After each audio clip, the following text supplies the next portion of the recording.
Tá. Muito bem. Então, continuamos nessa terceira aula, dessa vez falar sobre as transformações de Lorentz para velocidades e vamos falar também sobre os diagramas espaço-tempo. Na aula passada, nós terminamos a parte final da aula passada, foi sobre as transformações de Lorentz para intervalos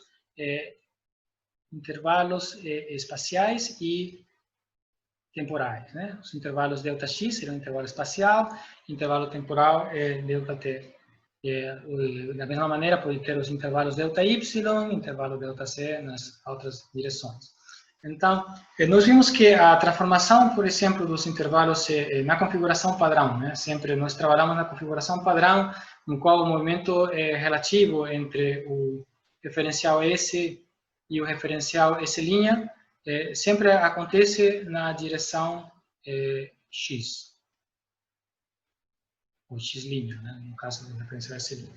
Então, o referencial S', ele viaja com a velocidade V em relação ao referencial S na direção X positivo.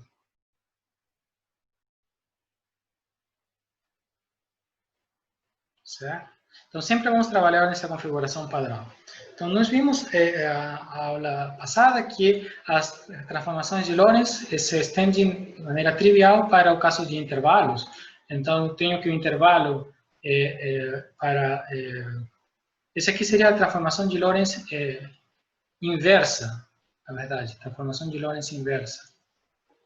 Né? Lembrando que a transformação de Lorentz inversa é aquela que nos leva de S' para S. Né?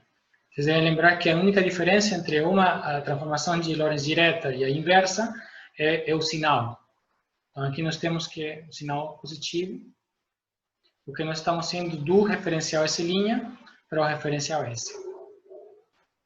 Certo? Então, essa aqui seria a inversa, e na verdade esse aqui, pessoal, eu acho que inverti aqui a ordem. Esse aqui é a transformação direta. Tá? Inverti a ordem aqui das equações, mas tudo bem. Então, aqui eu estou, veja que aqui estou indo de S' para S, por isso temos aqui o sinal mais, enquanto aqui a transformação direta, eu estou indo de S para S'. Isso aqui é a transformação direta, aqui veja que o sinal é menos. Certo? Então, dessa maneira, quando eu vou de S para S', eu consigo, por exemplo, calcular qual é o valor de ΔX', conhecido ΔX e ΔT, qual é o valor de ΔT', conhecido ΔT e ΔX. Essas transformações dos outros setores são triviais. E esse aqui seria a transformação inversa, que é simplesmente obtida usando a propriedade de reciprocidade, mudando a velocidade V para menos V. Certo? Então, essa transformação inversa permite obter ΔX e ΔT no referencial S, conhecidos ΔX' e ΔT' no referencial S'. Tá? Isso é em relação à transformação de Lorentz para intervalos. Agora, lembrem-se que o fator gama que aparece, essa constante gama, na verdade, ela depende da velocidade, pode ser que um gama de V. É uma constante, mas que, na verdade, tem uma dependência na velocidade, e a dependência é dada por essa expressão na qual nós chegamos à aula passada, quando deduzimos as transformações de Lorentz. Então, esse aqui é o chamado fator de Lorentz. Muito bem. Tem um caso especial das transformações de Lorentz, que é para intervalos. Por exemplo, a transformação pode ser a direta ou a inversa. Por exemplo, vamos usar aqui a direta. Esse aqui, na verdade, vamos usar a direta. Digamos que a gente usa a transformação direta. Transformação direta, se a gente usar a transformação direta, teríamos o que acontece. Então, vamos analisar esse caso aqui, pessoal. ΔX' igual a zero. Esse é um caso bem especial. ΔX' igual a zero. O que significa ΔX' igual a zero? Que você está considerando dois eventos que acontecem na mesma posição, mas pode ser que em tempos diferentes. O ΔT' pode ser diferente de zero, mas o ΔX' é igual a 0. Ou seja, eles estão acontecendo na mesma posição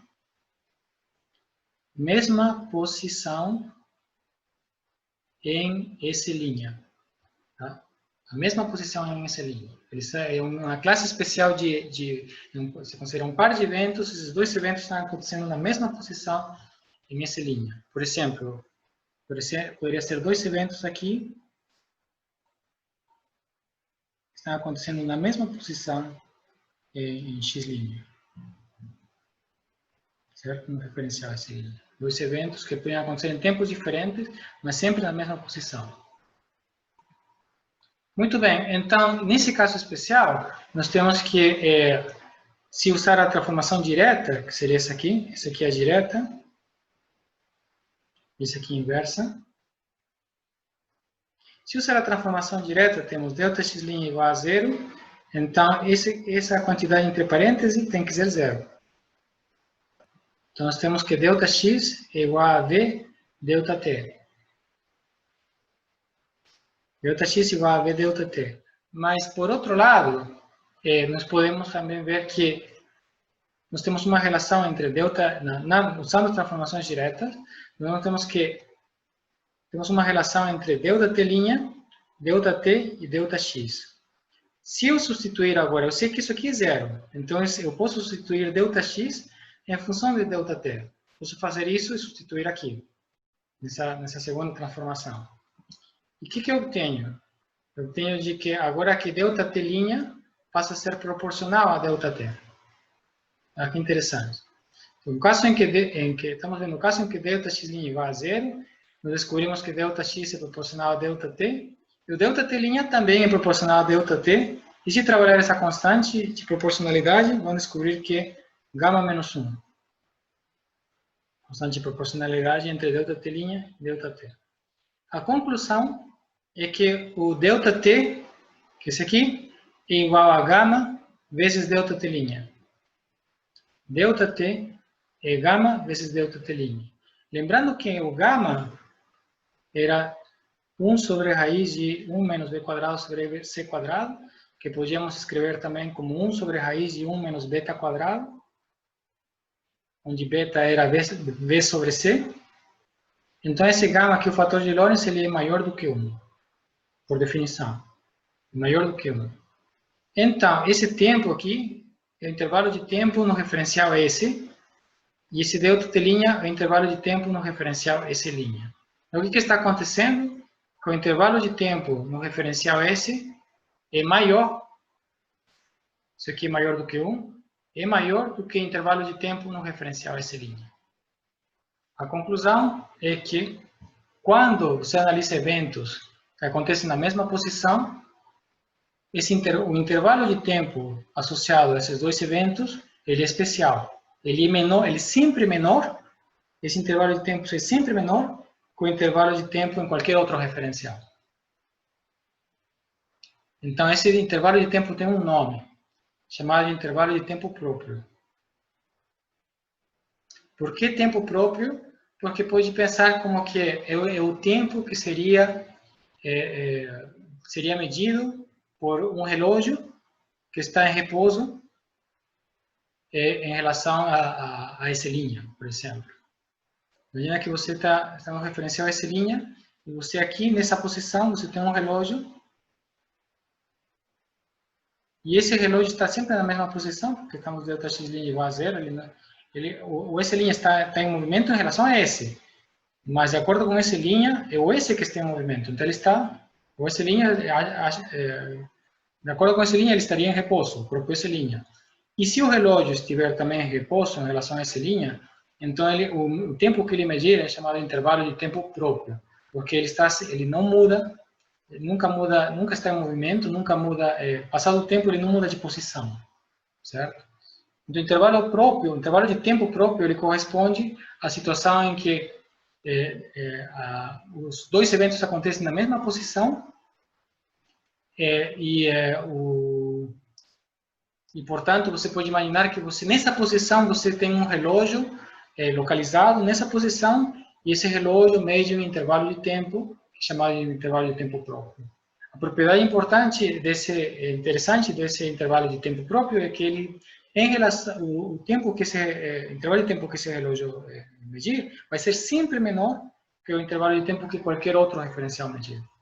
Então, você pode concluir, por exemplo, que se você estiver num referencial em movimento, digamos que esse aqui é um trem, esse aqui é um trem que está em movimento, e esse aqui é a estação. Então, se tiver um relógio, um passageiro, por exemplo, nesse trem, com um relógio em repouso, né? Então, o tempo que esse passageiro medir é chamado de tempo próprio, intervalo de tempo próprio. Agora, o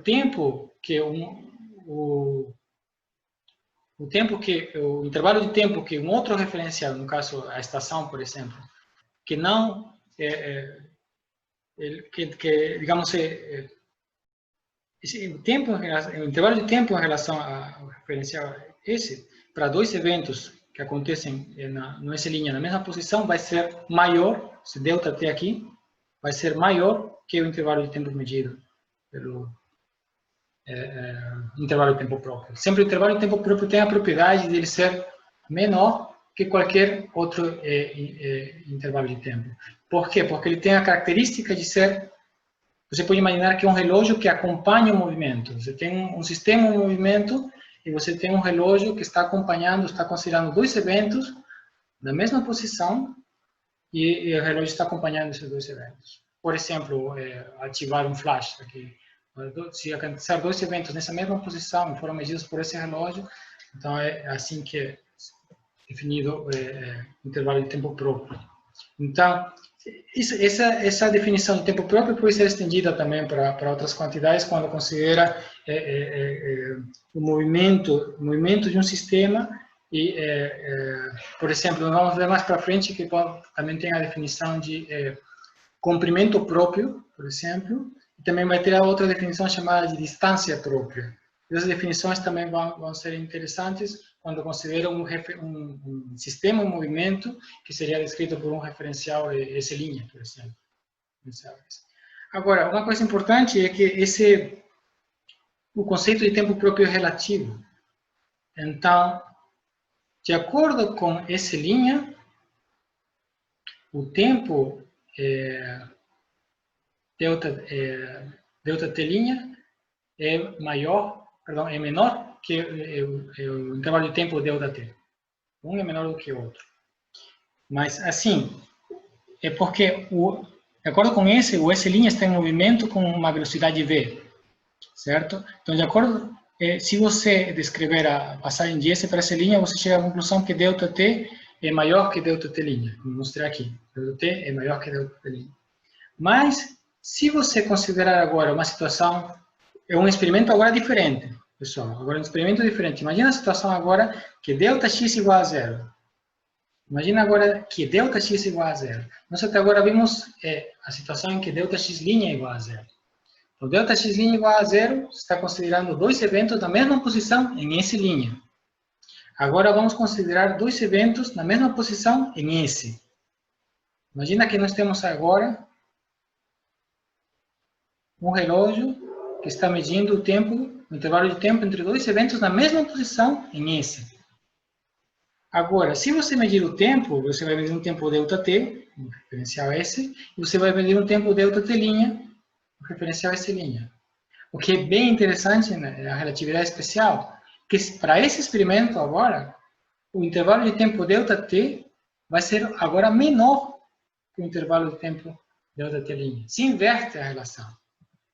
Então, se, por exemplo, quando eu considerei o intervalo de tempo próprio em S', aí eu cheguei à conclusão que o tempo em S, o intervalo de tempo em S, é maior que o tempo em S'. Mas se nós fizermos agora um experimento análogo, agora imagina que nós temos dois eventos na mesma posição, só que em S.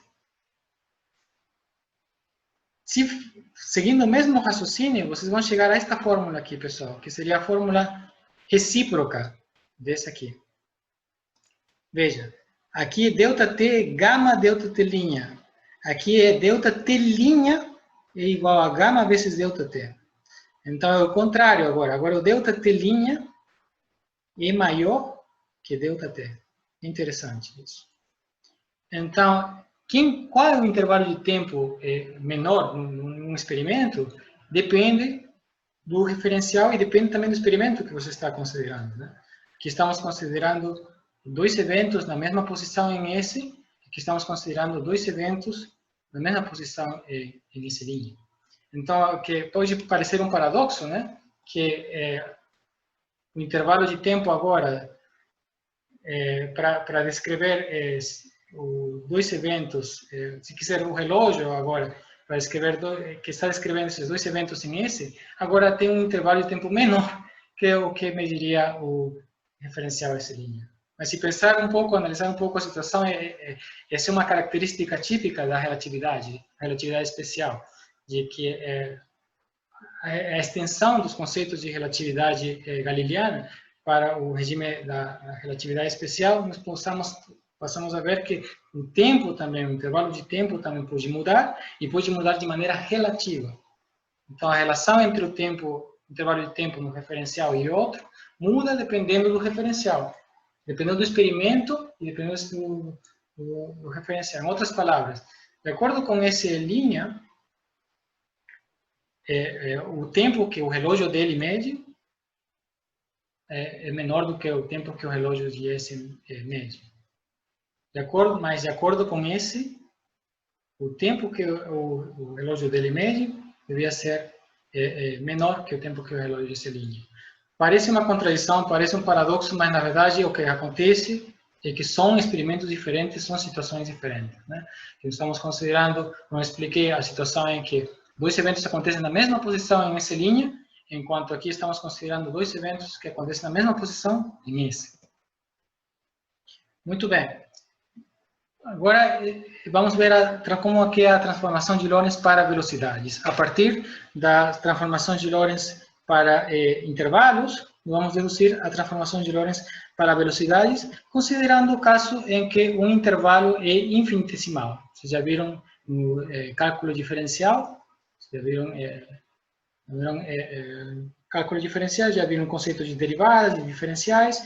Então, isso aqui simplesmente o limite em que o ΔX o ΔX' vai a zero, né? Um intervalo infinitesimal, certo?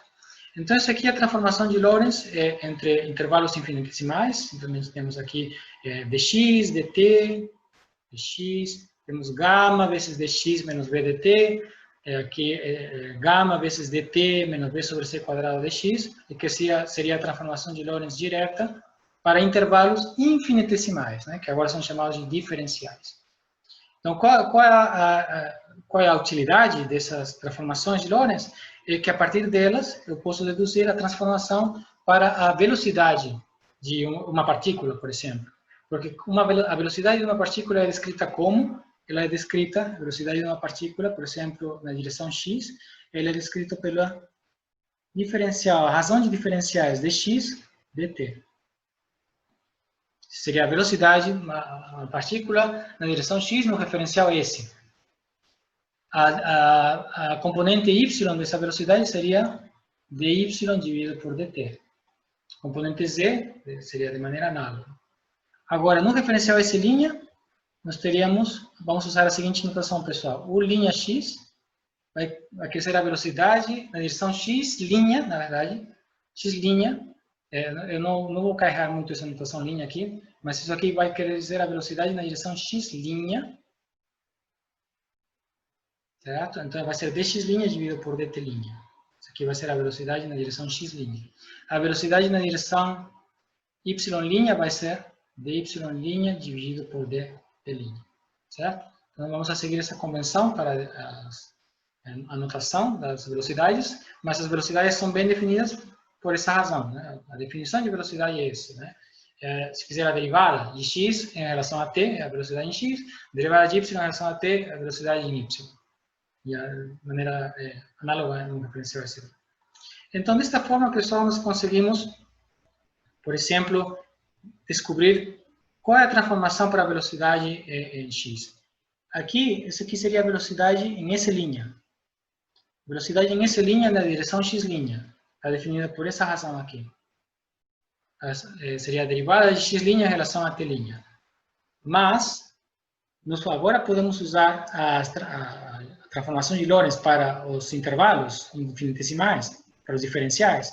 Então, eu posso escrever dx' como gama vezes dx, gama vezes dx menos v dt. Esse no numerador. Gama dx menos v dt. No denominador, eu vou escrever dt' como gama vezes dt menos v sobre c quadrado dx. Certo? Então, veja que o gama cancela, porque ele é maior do que 1, não tem problema, ele pode cancelar. E aqui eu coloquei em evidência o dt, esse dt eu vou colocar em evidência, porque eu quero que... estamos considerando o caso em que dt é diferente de zero, né? A evolução temporal. Nós queremos calcular a velocidade, né? Ela é definida quando dt é diferente de zero, maior que zero, por exemplo. Então, colocamos em evidência esse dt, então vamos ter aqui dx sobre dt, quando eu coloco em evidência, dx sobre dt é ux menos v, simplesmente porque eu coloquei o dt em evidência. Agora aqui embaixo vamos ter 1 menos v, aqui seria dx sobre dt, então vai ser v vezes ux sobre c quadrado. Então, desta maneira, relativamente simples, conseguimos descobrir a transformação para a velocidade na direção x. Então, a conclusão é que, se eu quiser ir do referencial S para o referencial S', a velocidade na direção x se transforma desta forma. Isso aqui seria a velocidade na direção x', no referencial S', seria aqui a velocidade na direção x, no referencial S. Essa aqui é a lei de transformação para a velocidade na componente x. Como exercício, eu vou pedir para vocês calcular a transformação de velocidade na componente y. Tá? Vocês têm que mostrar que agora, quando eu vou de S para S', como que a velocidade em I na direção y se transforma. Isso aqui é a velocidade na direção y', se quiser, na referencial S'. Ela é obtida a partir da velocidade uy, no referencial S, mas tem essa aqui, correção, que vem da transformação de Lorentz. Mas veja que no caso, da mesma maneira para fazer, né? Veja que no caso em que no limite de baixas velocidades, que seria o limite não relativístico, nós recuperamos a transformação de Galileu, como tem que ser, né? No limite não relativístico quer dizer que a velocidade é muito menor do que c, então v sobre c é muito menor do que 1. Então, por exemplo, o gama pode ser aproximado por 1. Certo? Você pode mostrar isso. Então, nesse limite, o que nós temos? Que esse aqui, por exemplo, pode ser desprezível. Esse aqui também pode ser desprezível. E esse aqui vai ser aproximado por 1. Então, nesse limite, nós recuperamos a lei de adição ou subtração de velocidades que eu tinha descrito na aula passada. Né? Nós descobrimos a lei de transformação de Galileu para velocidades no limite não relativístico. Mas, em geral, pessoal, o que nós temos é a lei de transformação dada pela transformação de Lorentz. Né? Esse aqui é chamada transformação de Lorentz para as componentes da velocidade. Tá? Mostrando quando você conhece um vetor velocidade u, com componentes ux, uy, uz, ele se transforma para o vetor u', com componentes u'x, u'y, u'z. E essa lei de transformação, essas equações 5, 6 e 7, essa equação 5, 6 e 7, estão descrevendo como que essas componentes se transformam. Como eu obtenho u' de x a partir de ux, u'y, u'y, assim, né? Certo? Então, essa é a lei de transformação de velocidades. É muito fácil obter a lei inversa, simplesmente usando a reciprocidade. Então, essa aqui seria a transformação inversa para as velocidades. Aqui eu vou de S' para S. Certo? Então, esse aqui eu aconselho a todos vocês tentarem sempre deduzir essas leis de transformação para entender como que elas surgem. Então, eu vou só citar esse exemplo, mas a segunda parte eu vou escrever ele. O exemplo é 2 prótons considera um experimento em que 2 prótons, na verdade esse experimento acontece, né, no dia a dia, nós somos bombardeados por prótons no dia a dia, que vem dos raios cósmicos, por exemplo, de explosão de estrelas, né, de supernovas. Eles se aproximam, nesse exemplo, eles se aproximam da Terra com velocidades muito grandes, né, velocidades relativísticas. Digamos aqui, esse aqui é o plano da Terra, e temos um raio cósmico que vem em uma direção, com a velocidade, esse aqui 0,6 C, né, seria a razão, velocidade em unidades da velocidade da luz. E tem outro raio cósmico, né, um outro próton, na verdade, que se aproxima em outra direção, com uma velocidade de 0,8 vezes a velocidade da luz. Então, são velocidades extremamente altas, e a pergunta nesse exemplo, esse problema é calcular a velocidade da Terra em relação a cada próton. Isso vamos ver que é trivial. Mas o que não é trivial é calcular a velocidade de um próton, por exemplo, o próton 1, em relação ao próton 2. Eu vou mostrar como que é possível, usando a transformação de Lorentz para as velocidades, como podemos escrever a velocidade de uma partícula, no caso o próton, em relação a outra partícula. Conhecendo, nesse caso, as velocidades dessas 2 partículas em relação a esse sistema, né, que é a Terra. Continua com o exemplo que eu estava descrevendo. Temos 2 prótons que se aproximam da Terra. Um deles se aproxima com essa velocidade 0,6 vezes C, e C é a velocidade da luz. O outro se aproxima na outra direção, velocidade 0,8 C. Então, a primeira pergunta é: qual é a velocidade da Terra em relação a cada próton? A resposta é bem simples.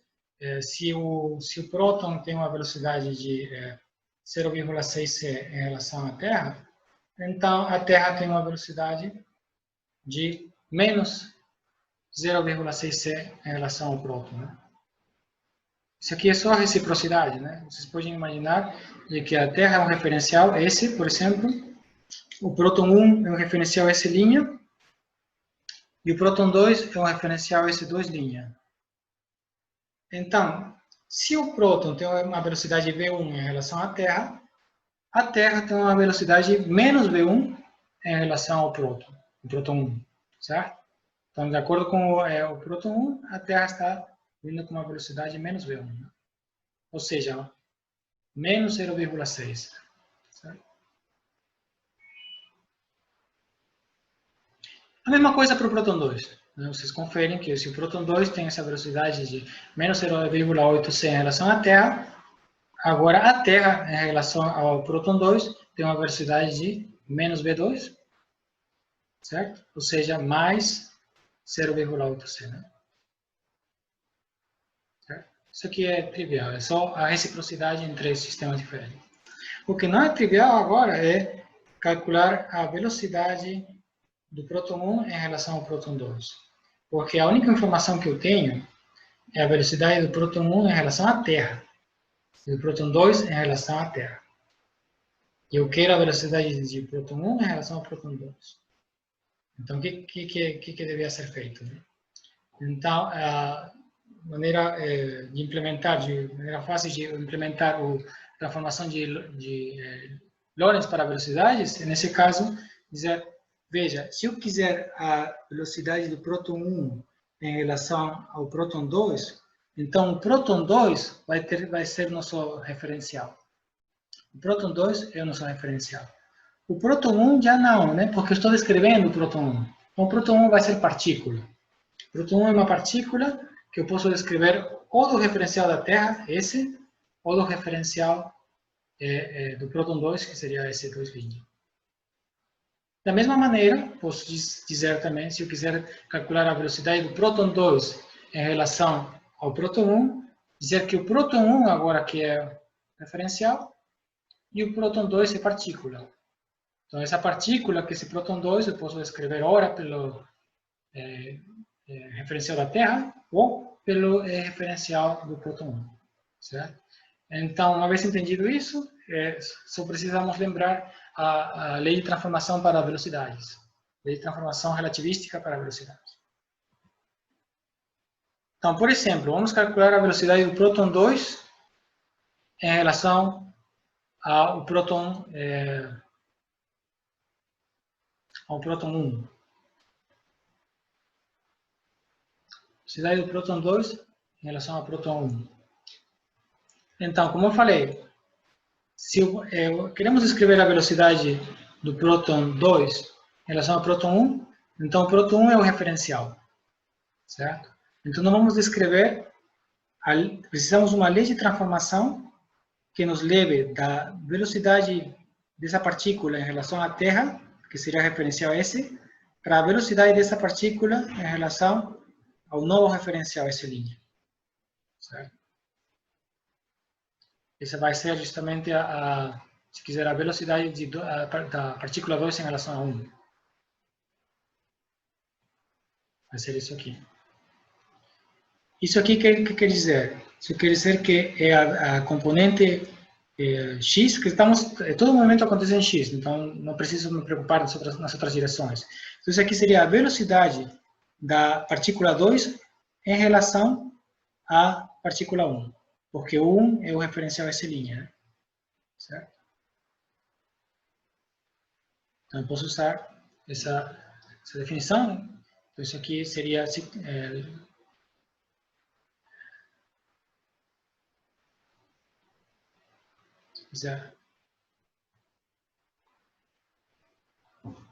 certo? Porque o próton 1 é o referencial S' agora. Mas o que eu conheço? Eu conheço a velocidade do próton 2 em relação à Terra. Ou seja, eu conheço essa velocidade aqui. Essa aqui é a velocidade do próton 2 em relação ao referencial S, que seria a Terra, nesse caso. Então, aqui, agora estou usando a lei de transformação para velocidades, que me diz que, conhecida a velocidade do próton 2 em relação à Terra, isso aqui seria S, eu posso calcular a velocidade do próton 2 em relação a S', que é o próton 1. Então, eu posso usar essa lei de transformação e simplesmente agora identificar, né? Quem era o 2x, é a velocidade do próton 2 em relação à Terra, ele seria o V2.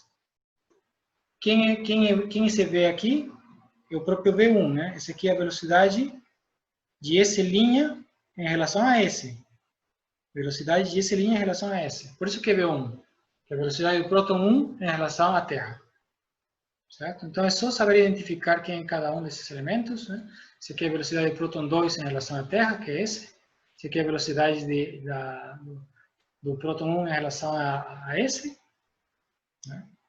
Que seria S' em relação a esse. Usar a lei de transformação e obtemos simplesmente V2 menos V1 dividido por 1 menos V1 vezes V2 sobre C quadrado. Substituindo os valores numéricos, nós vamos obter que a velocidade do próton 2 em relação ao próton 1 é menos 0,95 C. Uma velocidade muito grande, mas que nunca ultrapassa a velocidade da luz.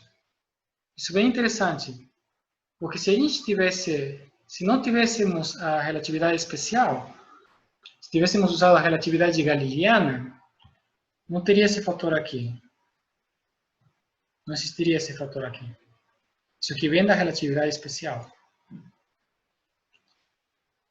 Na relatividade galileana só teríamos isso aqui, V2 menos V1. E a gente teria obtido isso aqui, ó, 1,4. Certo? Então, graças a esse fator relativístico, ele corrige a velocidade de forma a ela não ultrapassar a velocidade da luz.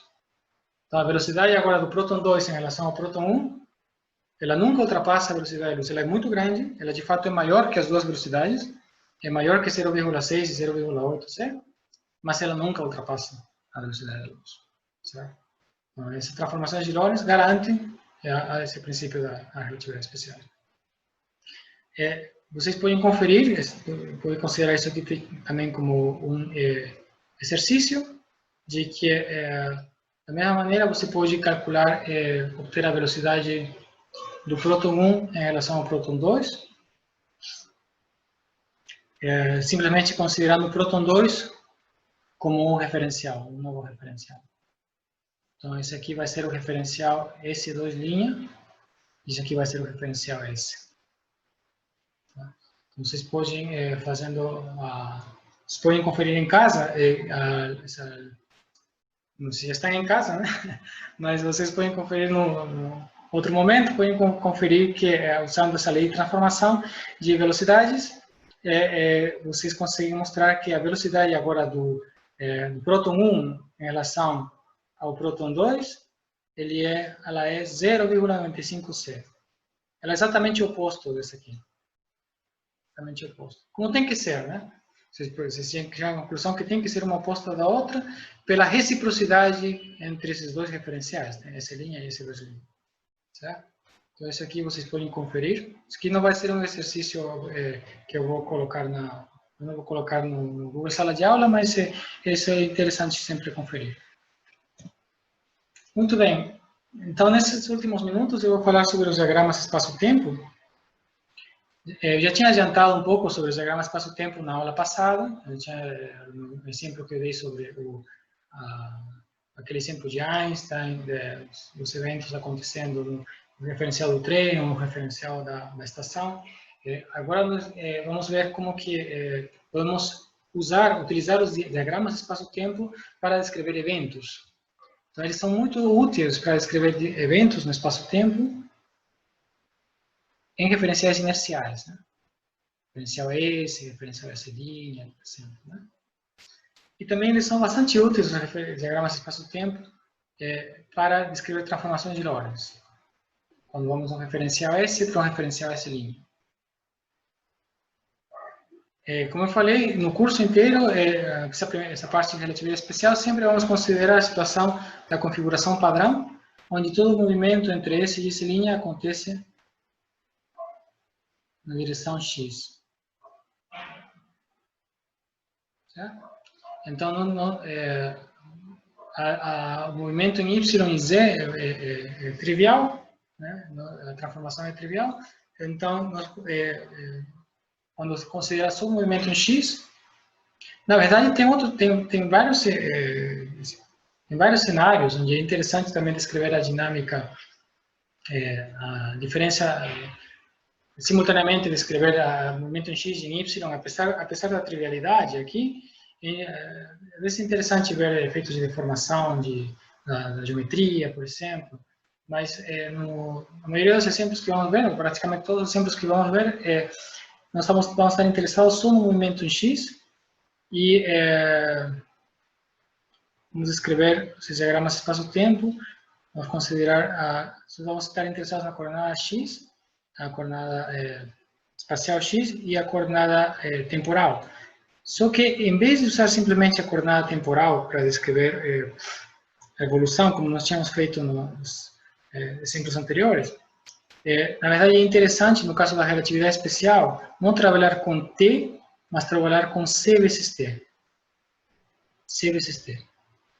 E o motivo é o seguinte, de que, geralmente, vamos descrever eventos que envolvem velocidades muito altas, por exemplo, trajetórias de partículas com velocidades muito altas e tempos muito pequenos. Certo?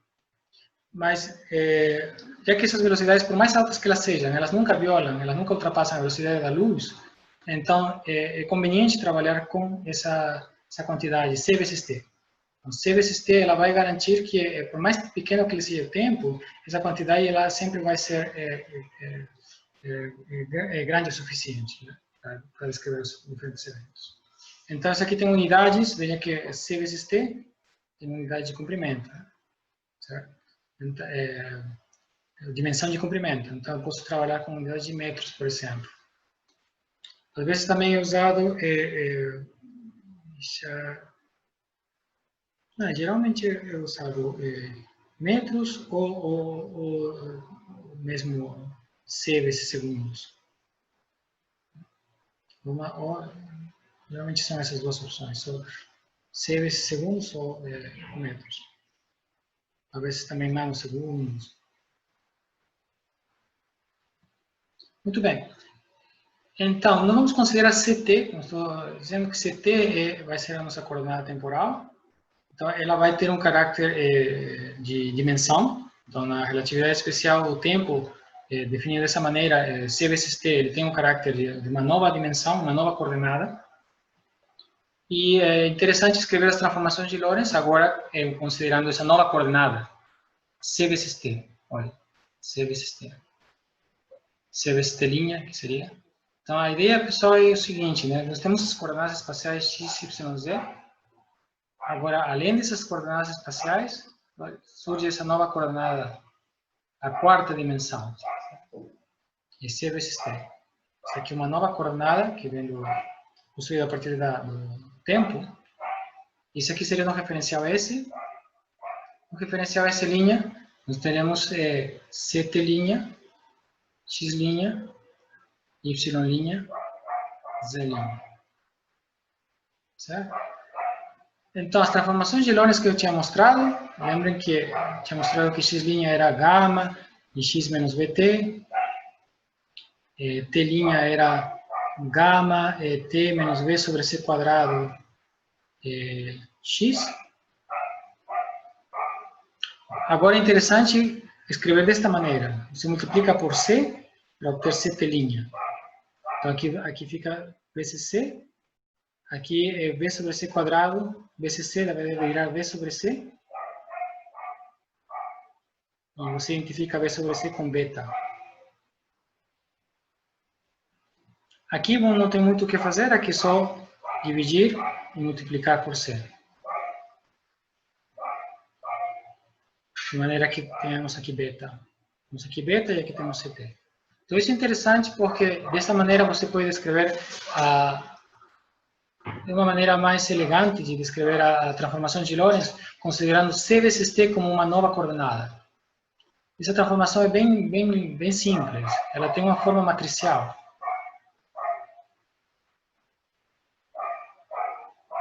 Tem uma forma bem simples, bem simétrica. Menos beta. E aqui CT. Tem uma forma bem... na verdade, é a forma que é mais usada o pessoal que trabalha com relatividade especial. Trabalha com a velocidade em unidade da velocidade da luz, trabalha com beta, né? V sobre C, e escreve essas transformações em termos de x, CT, e x', CT', de maneira mais conveniente. Aqui é um exemplo, né? Se V for 0,4C, no referencial S, teríamos, por exemplo, beta igual a 0,4. E usaríamos essa transformação para ir de um referencial S para o referencial S'. Então, a partir de agora, nesses diagramas espaço-tempo, nós estamos interessados em passar das coordenadas CT e X para as coordenadas CT' e X'.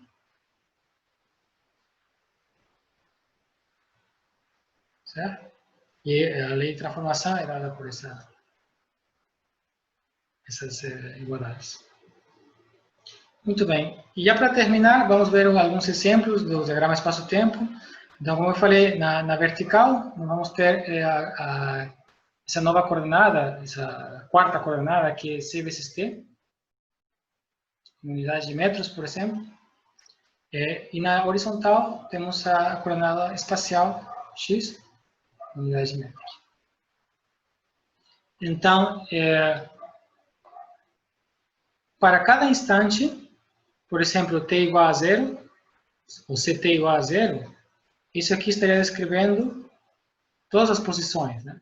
Estaria descrevendo todo esse universo espacial, então, todas as possibilidades, né? Então, aqui podia acontecer muitos eventos, né, nesse instante de tempo, certo? Claro, por simplicidade, estamos omitindo o y e o z, né? Mas você pode imaginar que tem uma coordenada y, por exemplo, que esteja saindo da tela, né? E a coordenada z, bom, não tem como imaginar, porque precisaríamos ter uma visão de mais de 3 dimensões. Então, por simplicidade, estamos considerando só essas duas dimensões, né? A dimensão temporal, CT, a dimensão espacial X, e porque movimento estamos descrevendo sempre, estamos interessados na configuração padrão e o movimento acontecendo nessa direção X. Né?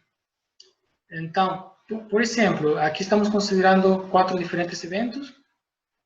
Veja esse evento A. O evento A, ele estaria descrito para a coordenada x igual a 3 e ct igual a 3, por exemplo. Esse evento aconteceu na posição 3, né, em relação à origem, e no instante 3, né, ct igual a 3. Né. Esse aqui é o evento D, aconteceu um pouco antes, esse evento D aconteceu antes, mas aconteceu na mesma posição. A e D aconteceram na mesma posição. Então, A e D são eventos que acontecem na mesma posição, certo? Mas em tempos diferentes. Então, se, por exemplo, eu calcular, ou seja, isso aqui, o ΔX é igual a zero. A posição é a mesma, mas o intervalo temporal é diferente de zero. Então, esse aqui é um exemplo do intervalo de tempo próprio. Porque nós temos que ΔX igual a zero, né? São dois eventos que acontecem na mesma posição, e você pode imaginar que tem um relógio que está acompanhando esses eventos. Né? Você pode imaginar que tem um relógio aqui que está acompanhando esses dois eventos. E esse relógio mede um intervalo de tempo ΔT. Certo? Então, esse seria o caso do intervalo de tempo próprio.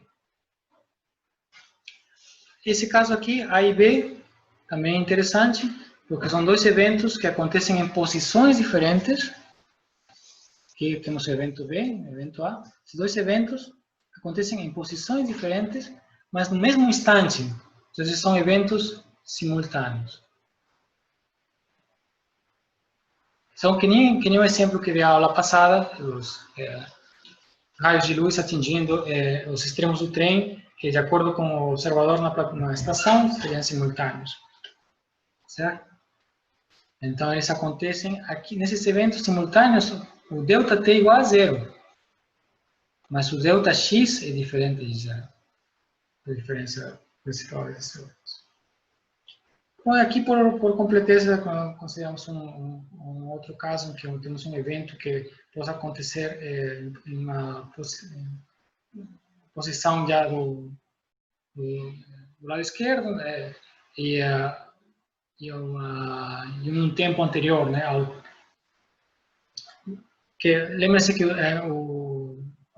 a origem do tempo, na verdade, você pode escolher, dependendo. Em um instante você calibra seus relógios de maneira que marcar, a partir daqui marcam.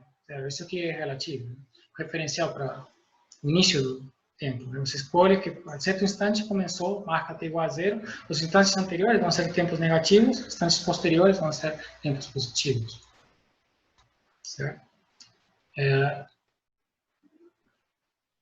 Então, como aqui estamos só descrevendo de que o que eu tinha dito, que cada instante é interessante.